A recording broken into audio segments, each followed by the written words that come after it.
নমস্কার, Bengali film reviews চ্যানেলের তরফ থেকে আপনাদের সকলকে সুস্বাগতম। আপনাদের সঙ্গে আমি তন্ময়। আজকে রিভিউ রাবণ। রাবণ ছবিটি পরিচালনা করেছেন এম.এন. রাজ। এই ছবির গল্প হলো একজন প্রফেসর কিছু মানুষকে খুন করছে এবং খুন করার আগে অবশ্যই পুলিশকে হিন্ট দিচ্ছে। এবার কেন সে খুন করছে আর পুলিশ কি তাকে শেষ পর্যন্ত চেজ করে ধরতে পারবে, এই নিয়ে এনটিআর গল্প। এই ছবিতে মূল চরিত্রে অভিনয় করেছে অবশ্যই জিৎ, তবে এটা যেহেতু মাস মুভি সেহেতু আর অন্যান্য যে সমস্ত চরিত্রগুলো আছে তাদেরও কিন্তু উঠে আসার বেশ জায়গা আছে। কিন্তু পুরো ছবিটা দেখলে আমরা বুঝতে পারবো বাকি চরিত্রগুলো কিন্তু সেভাবে পারফরমেন্স করতে পারেনি। জিতের কাছে প্রত্যেকটা চরিত্র যেন ডমিনেটেড হয়েছে।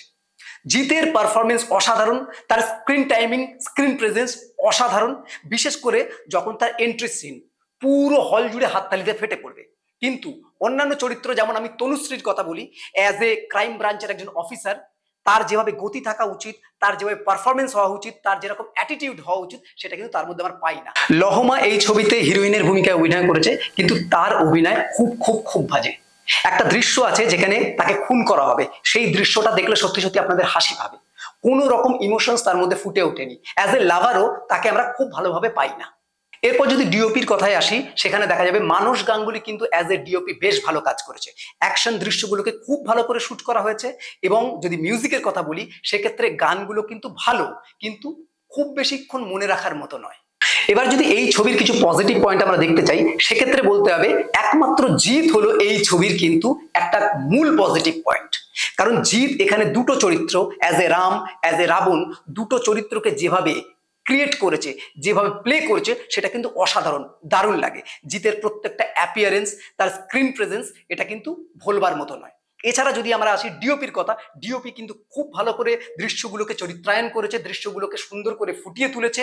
এর এডিটিংও বেশ ভালো এবং সবচেয়ে বড় কথা, এর যে ব্যাকগ্রাউন্ড মিউজিক, সেটা কিন্তু পুরো ছবি জুড়ে খুব ভালো হয়েছে। এবার এই ছবির যদি নেগেটিভ পয়েন্টে আসি, সেখানে দেখা যাবে এই ছবিকে না একটা নতুন মজা দেওয়ার চেষ্টা করা হয়েছে। দেখা যায় রাম যে চরিত্র এবং রাবণ যে চরিত্র, এই দুটো চরিত্র কিন্তু দুই মেরু থেকে আসে এবং মাঝখানে গিয়ে মিট করে। যেখানে মিট করছে সেটাই এই ছবির ক্লাইম্যাক্স। সেখানে গিয়ে বোঝা যায় রাম কেন রাবণ হলো, কেন সে খুন করছে, এটা ক্লিয়ার হয়। কিন্তু প্রশ্ন হলো যে রাম যে রাবণ হলো, তার যে জার্নি, এই জার্নিটা কিন্তু কোথাও পুরো ছবি জুড়ে আমরা দেখতে পাই না। এবং পুরো ছবি জুড়ে রামই যে রাবণ, এটা কিন্তু ক্লিয়ার হয়ে যায়। এবার যদি নির্দেশকের এরকমই কোনো মোটো থাকে যে আমি ক্লিয়ার করব, প্রথম থেকেই দর্শক বুঝতে পারুক, অসুবিধা নেই, তাহলে এই ধরনের ট্রিটমেন্ট কেন? এইটা ঠিক ক্লিয়ার নয়। এবার দ্বিতীয় পয়েন্টটা হচ্ছে যে এই ছবিতে অ্যাকশন সিকোয়েন্সগুলো বাদ দিয়ে যে ফ্যামিলি ড্রামাটা আছে, সেই ফ্যামিলি ড্রামাটা কিন্তু একেবারেই স্পষ্ট নয়, খুব ভালো লাগবে না।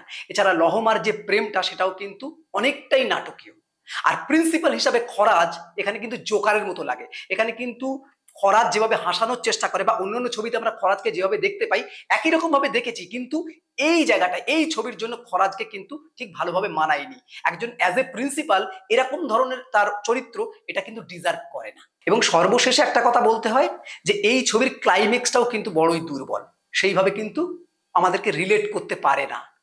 তবে পুরো ছবি জুড়ে কিন্তু জিৎ, জিৎ আর জিৎ, এই জিৎ ছাড়া এই ছবিতে কিন্তু কোনো জান নেই। ফলে জিতই কিন্তু এই ছবির মুখ্য জান, এটা বলা যেতে পারে। এই হলো ওভারঅল রিভিউ। এরকম আরো নতুন নতুন রিভিউ জানতে বেঙ্গলি ফিল্ম রিভিউজ দেখতে থাকুন। আপনাদের মতামত আমাদের কমেন্ট বক্সে অবশ্যই জানান।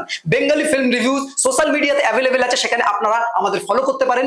বাংলা সিনেমাকে এগিয়ে রাখুন, বাংলা সিনেমার পাশে থাকুন। Thanks for watching.